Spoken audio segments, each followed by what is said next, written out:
The digital clock on Nadia's nightstand flickered to 2:14 a.m., the neon blue numbers cutting through the heavy, expensive silence of the penthouse master suite.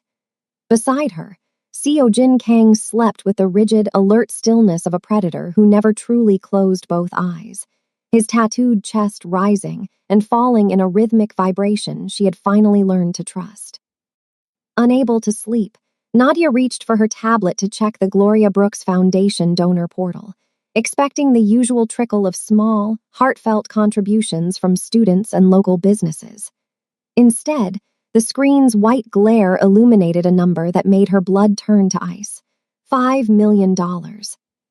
It wasn't just the amount that made her breath hitch, it was the origin. The transaction was flagged by the system as an anonymous wire transfer from a shell corporation based in the Cayman Islands. Her stubborn pride flared instantly, followed by a sickening realization.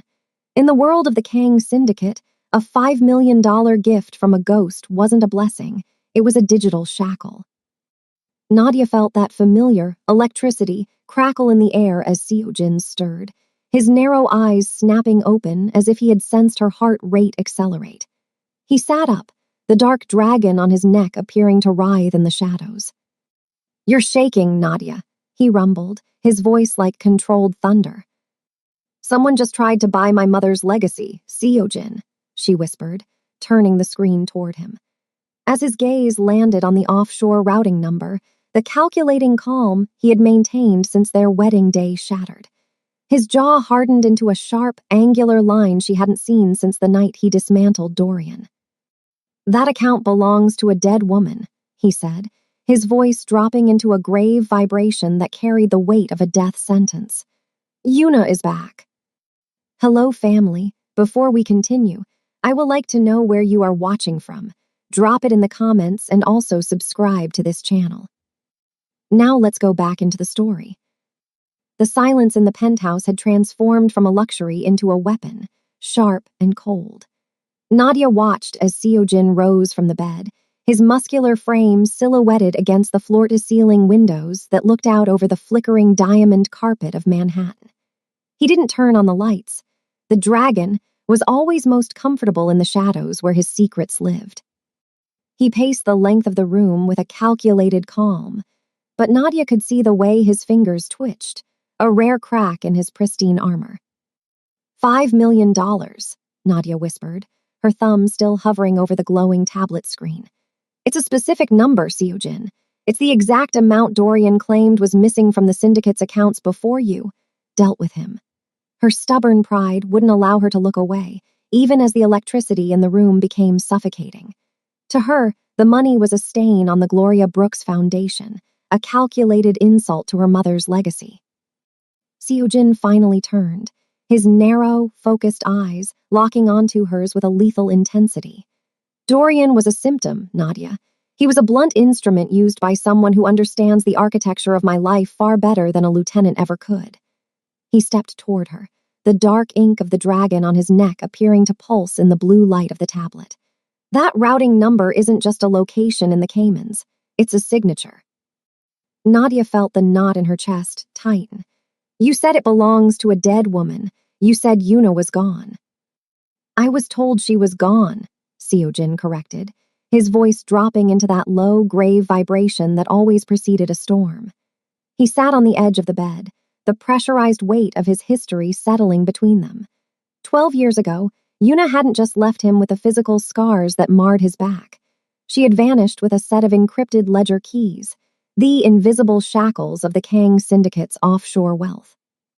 By depositing that money into Nadia's foundation, she wasn't just giving a gift.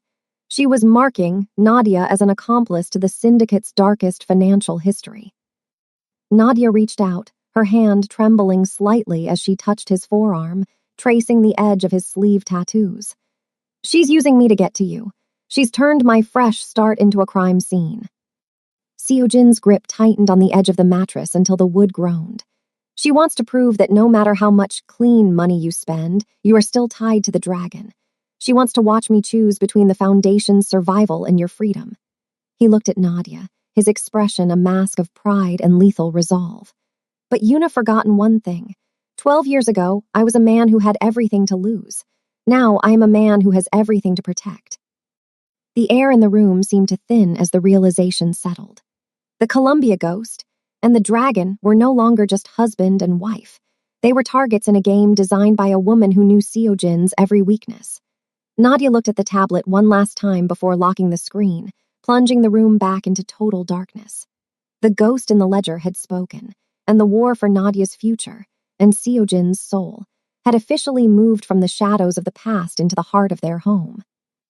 The private jet banked over the Incheon coastline, the flickering diamond carpet of the sprawling metropolis below a stark contrast to the dark Manhattan skyline they had left behind.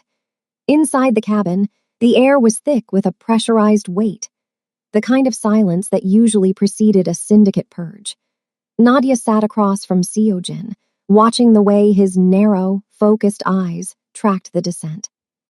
He had traded his burgundy shirt for a tailored black suit, but the aggressive dragon tattoo on his neck seemed to burn with a new, restless energy as they approached his old territory. "This wasn't just my home, Nadia," Seojin rumbled, his voice dropping into that low, grave vibration that always made her heart hammer-kick. "It was my training ground. Every street in Gangnam, every dock in Busan. I built this empire on blood and calculated calm." He reached across the small table, his tattooed hand covering hers, his palm warm and strong. "Yuna knows that. She's bringing us here because she wants to remind me of the man I was before I found you." As they touched down, the dragon's return was felt instantly. A fleet of black sedans waited on the tarmac, and men who obeyed him without question bowed in a synchronized wave of respect. Nadia felt like a deer caught in headlights, her large brown eyes taking in the sheer scale of the power Seojin had once wielded in full. This wasn't the polished CEO of Manhattan. This was the head of a global syndicate reclaiming his throne. They were driven to a secluded villa on the outskirts of Seoul, a fortress of traditional architecture and high-tech security. Inside, Junho was already waiting with a background check that went deeper than anything they could have found in the States. The $5 million deposit had been traced to a digital ghost operating out of a high-frequency trading firm in the heart of the city, a firm owned by Yuna's father. Seojin stood at the floor-to-ceiling window of the villa, looking out at the jagged peaks of the mountains. "She's hiding in plain sight, Nadia. She's using her father's legitimate front to wash the invisible shackles she stole from me." Nadia stepped up beside him, her stubborn pride replacing her initial fear. "Then we don't hunt her like a ghost. We hunt her like a business rival. You said I have a mind you can't buy. Let me use it." She looked at the city lights, her large, expressive eyes reflecting a lethal resolve. "If she wants to play with the Foundation's legacy, I'll show her what a Columbia scholar does to a predator." Seojin turned to her, a slow, dangerous smile touching his lips, a look that usually signaled the end for his enemies. He realized that Nadia was no longer just the woman he was protecting. She was becoming his most dangerous asset. The shadows of Seoul were long, but for the first time in 12 years, the dragon wasn't fighting alone. Nadia stood before the glass and steel monolith of Hansol Trading, smoothing the lapels of her charcoal gray blazer. She wasn't dressed as a maid or a mafia queen. She was a Columbia scholar, her stubborn pride now channeled into the sharp, professional silhouette of a freelance risk consultant. Inside her briefcase lay a resume that wasn't a lie, but a curated weapon. Seojin had watched her leave the villa that morning with a calculating calm, his narrow, focused eyes lingering on her with a mixture of pride and a possessive dread he couldn't quite mask. He had offered her a team of his best soldiers, men who obeyed him without question, but Nadia had refused. A gun was a blunt instrument, a balance sheet was a surgical blade. "I don't need soldiers for this, Seojin," she had told him, her large, expressive eyes reflecting the city's sunrise. "I need access to their server room." Passing through security was effortless. The HR director saw exactly what Nadia wanted her to see. A brilliant, underprivileged overachiever who had clawed her way through the Ivy League and was looking for a fresh start in her husband's home country. By noon, Nadia was installed in a temporary cubicle on the 14th floor, right in the heart of the firm Yuna used to wash the invisible shackles of the syndicate's wealth. As she began her consultation, Nadia realized that the pressurized weight of her years in debt had prepared her for this in a way Seo Jin's tactical training never could. She navigated the firm's complex financial architecture with a calculated precision, her fingers flying across the keyboard as she looked for the digital ghost Seo Jin had described. She wasn't just looking for the $5 million. She was looking for the encryption keys Yuna had stolen 12 years ago, the ones that had left Seo Jin with physical and emotional scars. A sudden chill swept through the office as a woman walked past Nadia's desk, leaving a trail of expensive floral perfume. Nadia didn't look up, but she felt the electricity in the air shift, a low-frequency vibration of danger. It was Yuna.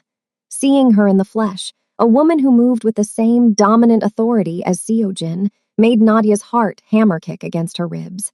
But Nadia didn't flinch. She realized in that moment that she was more dangerous than any of Seo Jin's soldiers, because she understood the raw data of survival better than any predator in the room. While the firm's security focused on external threats and physical breaches, Nadia was already inside their glass box, dismantling their defenses from the comfort of a swivel chair. She managed to plant a keylogger, the same type of predatory software Caleb had once used to cage her, into the firm's core accounting software. The irony wasn't lost on her.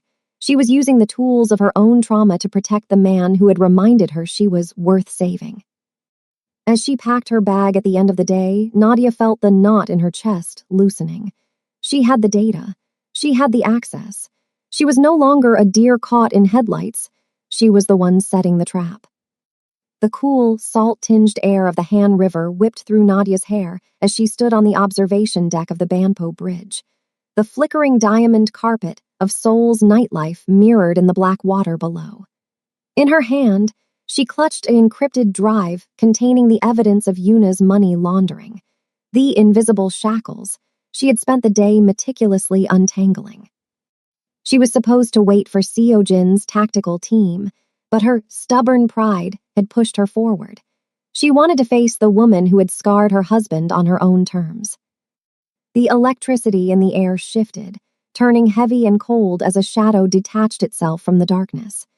Yuna stepped into the light of a street lamp, looking every bit the predator Seo Jin had described.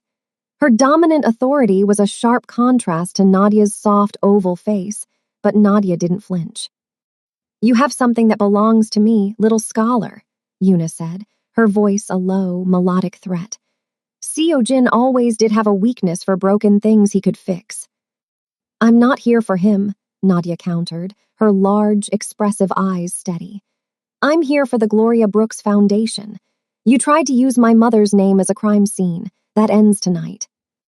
Yuna signaled, and 4 men emerged from the shadows, their presence radiating a quiet, dominant authority that reminded Nadia of the monster she had first met in apartment 34A. Her heart began, hammer kicking against her ribs.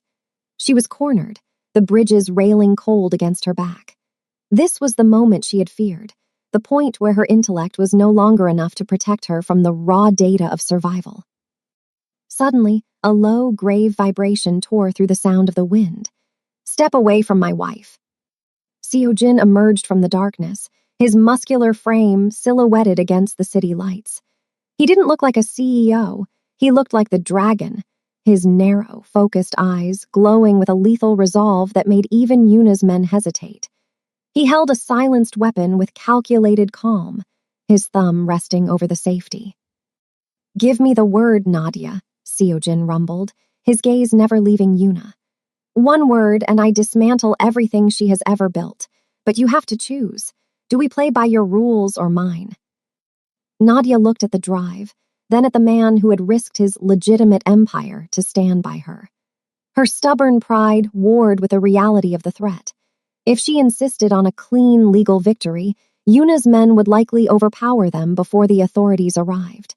If she let Seo Jin act, she was embracing the very monster she had once feared. She looked at Yuna's cold, mocking smile and made her choice.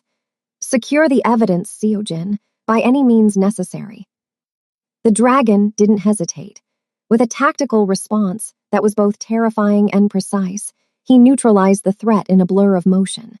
Nadia realized then that while her mind was a blade, Seojin was the shield that allowed her to wield it. As the dust settled and the pressurized weight of the confrontation began to lift, she didn't feel like a victim. She felt like a partner who finally understood the price of protection. The heavy silence that followed the tactical strike on the bridge was broken only by the rhythmic lapping of the Han River against the pylons. Yuna sat on the cold pavement, her lip bleeding, but her dominant authority remained unshaken as she looked up at Seojin with a chilling, triumphant smile. The evidence drive was secure in Nadia's hand, yet the electricity in the air had not dissipated. It had curdled into something far more poisonous. "You think this drive is the endgame, Seojin?" Yuna's voice was a jagged whisper that cut through the wind. "You've spent 12 years hatting me for the scars on your back and the money I took, but you never once asked why I really left."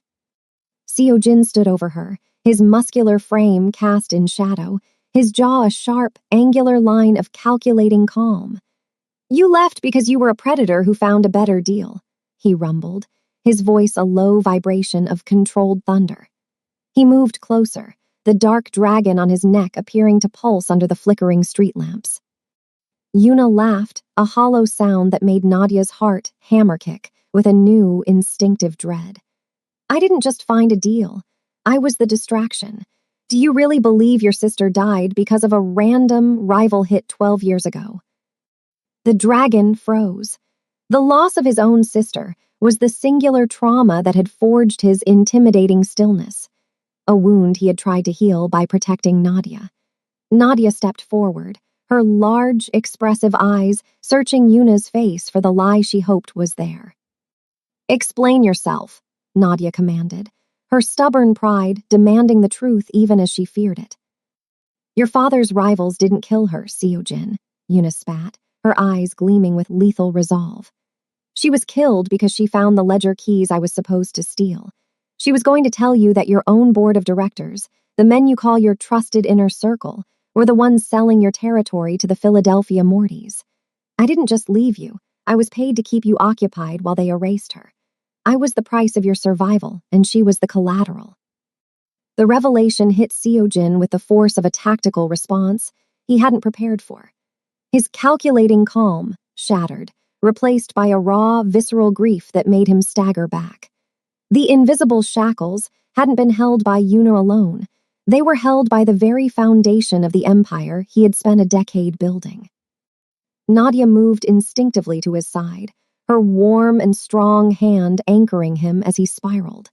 She realized the pressurized weight of his past was even heavier than the debt she had once carried.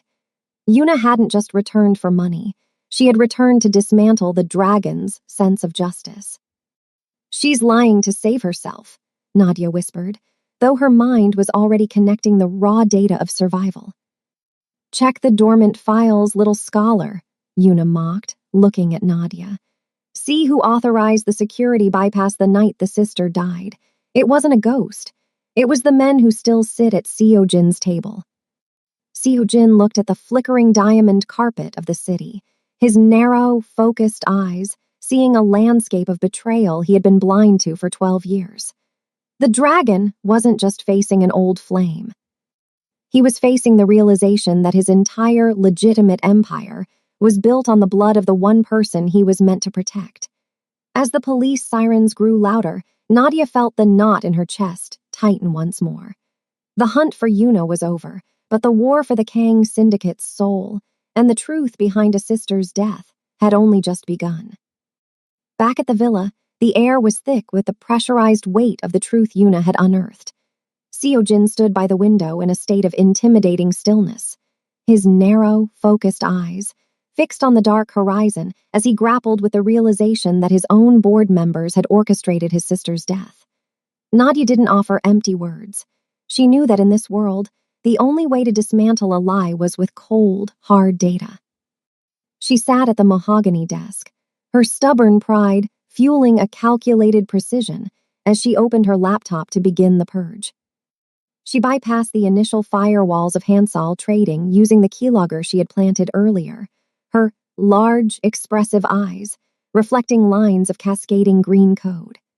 The $5 million deposit in the Gloria Brooks Foundation was the thread she needed to pull.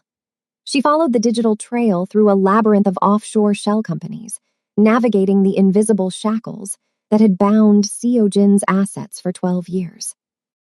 As she worked, she found the specific subdirectory Yuna had mentioned, the dormant legacy files. Nadia's heart hammer-kicking against her ribs as she realized Yuna hadn't lied. The security bypass that led to the loss of his own sister was signed with the digital credentials of 3 men currently sitting on the Horizon Pacific board.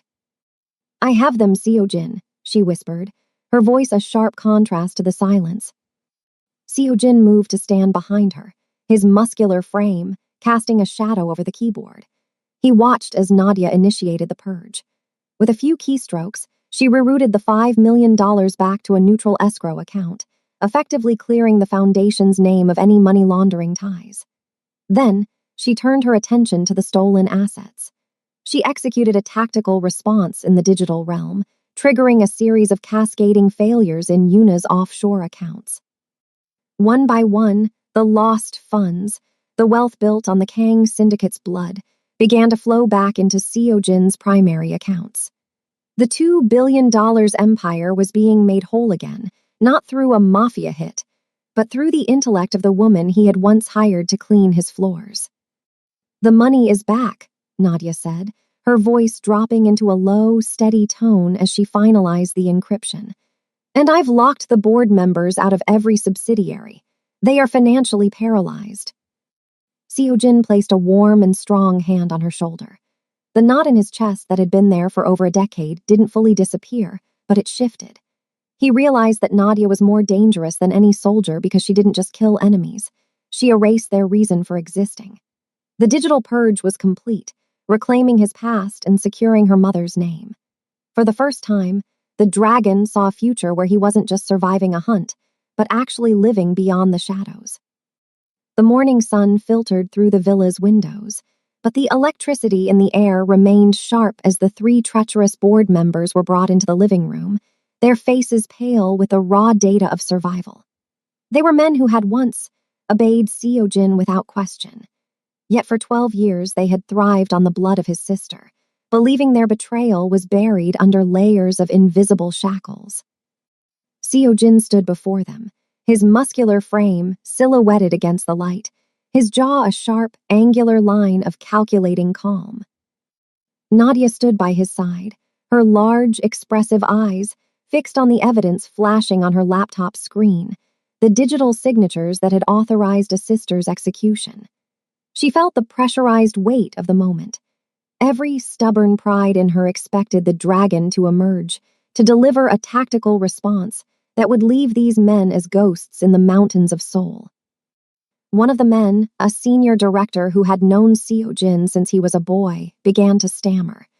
"Seojin, we were protecting the firm, the instability at the time. It was for the legacy." Seojin moved with a calculated precision, stepping into the director's personal space. The dark dragon tattoo on his neck appeared to pulse, a statue carved from stone, finally coming to life. He looked at the men with a dominant authority that made the air in the room thin. "You spoke of legacy while you erased mine," Seojin rumbled, his voice a low, grave vibration. He reached for a leather folder on the desk. Nadia held her breath, her heart hammer-kicking against her ribs. She expected him to pull out a weapon. Instead, he pulled out a stack of legal indictments and a satellite phone. "I spent a decade believing that loneliness was safer than loss, and that blood was the only currency of justice," Seojin said, his narrow, focused eyes turning to Nadia for a brief, warm and strong moment. "But my wife has reminded me that I am worth saving. And if I am worth saving, then this empire must be worth cleaning." He turned back to the traitors. "There will be no Mafia hit, no shallow graves.